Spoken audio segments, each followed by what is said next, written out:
Welcome to Tech and Entertainment with Siri. Hi friends, how are you? I think all are you fine. And now I would like to explain about Herd transform algorithm. Actually, Herd transform is overcome for the drawback of the Verge transform. Actually, Herd transform is mainly used to reduce the mathematical computation complexity of a Walsh transform.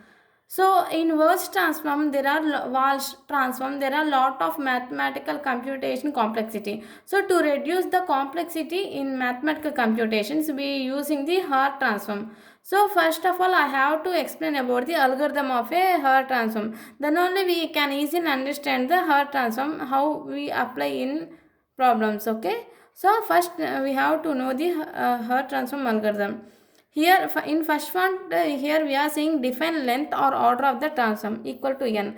That means in the question they may give the develop the Herd transform n equal to 8. That means they already representing the length or order of the n, that is 8 or 4. So first of all we have to know the length or order of the transform. Okay, if order of the transform is 4, then n equal to 4. If order of the transform is 8, then n equal to 8. Okay, in second point, number of bits used to represent equal to small n equal to log capital N base 2. Okay, here first of all we have to know the length of the transform, then we have to know the number of bits used to represent the transform. So by using this formula we can easily understand the number of bits used in this transform. Okay, and in her transform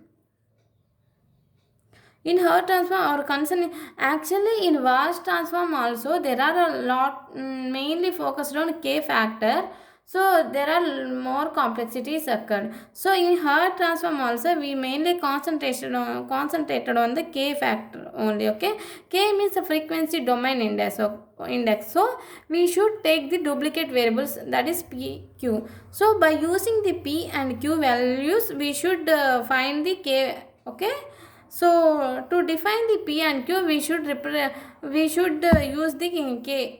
So define p q with respect to k. In fourth point, we should see that. Okay, if number of bits is represent, we know that number of bits to represent equal to n. Okay, here we already see that in second point, number of bits used to represent equal to n equal to 10 sorry log n base 2. Okay, so in number of bits to represent equal to n, so p equal to number of bits, suppose. Okay, so if we should remember this formula, so 0 less than or equal to p less than or equal to n minus 1. Consider an example. Okay, consider is an example.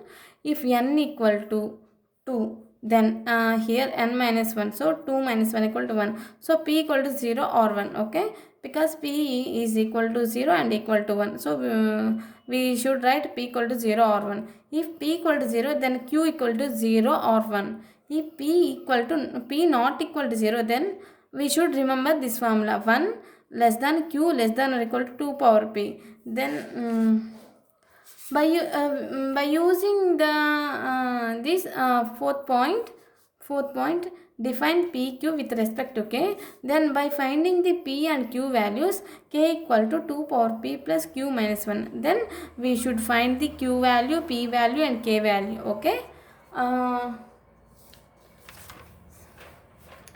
next point is we should define the har variable z. Okay, we should define the har variable z. So z will occur when k values get normalized only.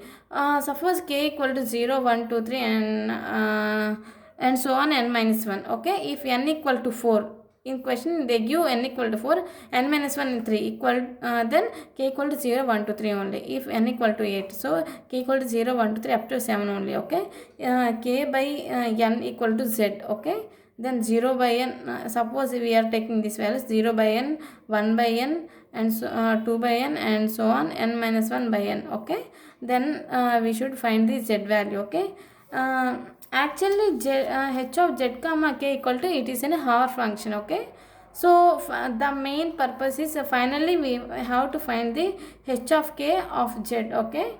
mm, K means I already said that a frequency domain,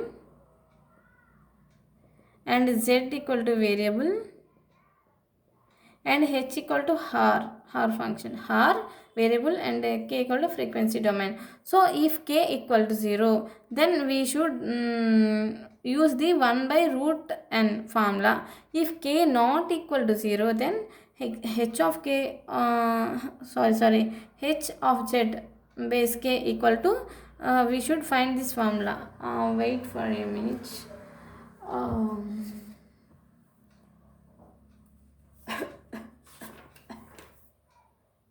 Here this is root. Okay. H of so we should use this formula. If k equal not equal to 0, then use this formula. Okay, we should we already find the p values, q values, so then we should easily substitute p q values. Here k means if k equal to 0, then we have to write k0 of z. If k equal to h1 of z, if k equal to h2 of z. Okay. Then we have to substitute p q values, and finally we get one table. Okay. Actually this algorithm is apply for the n equal to 4 or n equal to 8 in a hour. So I think it is mainly understand by using or seeing the problem. In next video I will upload n equal to 4 problem. Okay, develop a hard basis for n equal to 4, and I also upload develop a hard basis for n equal to 8. So by seeing this video, after that we have to see the n equal to 4 video, then we easily understand the hard transform. Okay, I hope you understand. Thank you.